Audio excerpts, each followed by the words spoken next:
रामटेक लोकसभा मतदारसंघातून काँग्रेसच्या उमेदवार रश्मी बर्वे यांना न्यायालयाने तात्काळ दिलासा द्यायला नकार दिलाय। जात वैधता प्रमाणपत्र संदर्भात पडताळणीच्या निर्णयाबाबत रश्मी बर्वे यांनी न्यायालयामध्ये याचिका दाखल केली होती, आव्हान दिलं होतं। याबाबत न्यायालयामध्ये सुनावणी सोमवारी होईल। रश्मी बर्वे यांना रामटेक लोकसभा मतदारसंघातून उमेदवार म्हणून घोषित करण्यात आलं होतं काँग्रेसकडून। मात्र त्यांच्या जात वैधता प्रमाणपत्राबाबत सुरुवातीपासूनच अनेक चर्चा होत्या। त्यांनी जात वैधता प्रमाणपत्र जोडलं होतं आपल्या अर्जासोबत, मात्र ते जात वैधता प्रमाणपत्र मान्य करण्यात आलेलं नाहीये। त्यामुळे रश्मी बर्वे यांची उमेदवारी धोक्यात आली। याच्या विरोधात रश्मी बर्वे यांनी न्यायालयामध्ये धाव घेतली, मात्र तात्काळ दिलासा द्यायला न्यायालयाने नकार दिलाय। सोमवारी न्यायालय याबाबतीतली सुनावणी घेईल। आणखीन माहिती तुषार पोहळे आपल्याला देतील। तुषार, आज जात वैधता पडताळणी समितीने रश्मी बर्वे यांच्या जात वैधता प्रमाणपत्र आणि जात प्रमाणपत्रासंदर्भात जो निर्णय दिला की यांनी खोटी कागदपत्र जोडून जात वैधता प्रमाणपत्र आणि जात प्रमाणपत्र तयार केलं, त्यामुळे ते अवैध ठरवण्यात आलं। त्या जात पडताळणी समितीच्या आदेशाला रश्मी बर्वे यांच्याकडनं मुंबई उच्च न्यायालयाच्या नागपूर खंडपीठामध्ये चॅलेंज करण्यात आलेलं होतं। मात्र न्यायालयाने त्यांना दिलासा द्यायला नकार दिलेला आहे। तात्काळ या संपूर्ण प्रकरणाची सुनावणी करायला नकार दिला असून याची सुनावणी आता सोमवारला होणार आहे।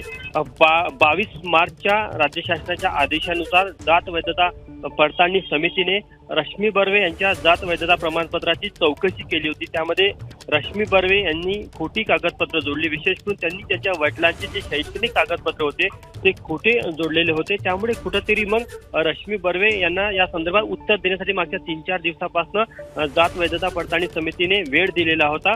मात्र त्या समिती पुढे हजर राहत नव्हत्या। आज त्यांच्या घरी जाऊन त्यांना एक नोटीस देण्यात आली की जर का तुम्ही आज सकाळला 9:45 पडताळणी समिती समोर उभे राहिले नाही तर तुमचा अर्ज म्हणजे तुमचे जे जात वैधता प्रमाणपत्र आहे ते बाद करण्यात येईल। आणि त्यानुसार मग आज रश्मी बर्वे तिथे समिती पुढे गेल्या नाही, त्यामुळे मग समितीने त्यांचं जात प्रमाणपत्र आणि जात वैधता प्रमाणपत्र हे दोन्हीही रद्द केलं।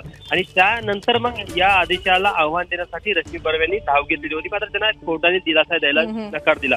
आता रश्मी बर्वे यांचा जो उमेदवारी अर्ज आहे त्यावर या जात वैधता पडताळणी समितीने जो आदेश दिला, जात प्रमाणपत्र रद्द केलं जात, त्यानुसार मग आता याची जी सुनावणी आहे ती सायंकाळी 5 वाजता होणार आहे। सध्या रामटेकचे जे इतर उमेदवार आहेत त्यांच्या अर्जाची छाननी सुरू आहे। इतर उमेदवारांचे जे इतर उमेदवारांसंदर्भात जे आक्षेप आहे द्यायचे जात आहे आणि रश्मी बर्वे यांच्या अर्जावर जो आक्षेप घेण्यात आला त्याची सुनावणी निवडणूक निर्णय अधिकाऱ्यांनी 5 वाजता ठेवलेली आहे।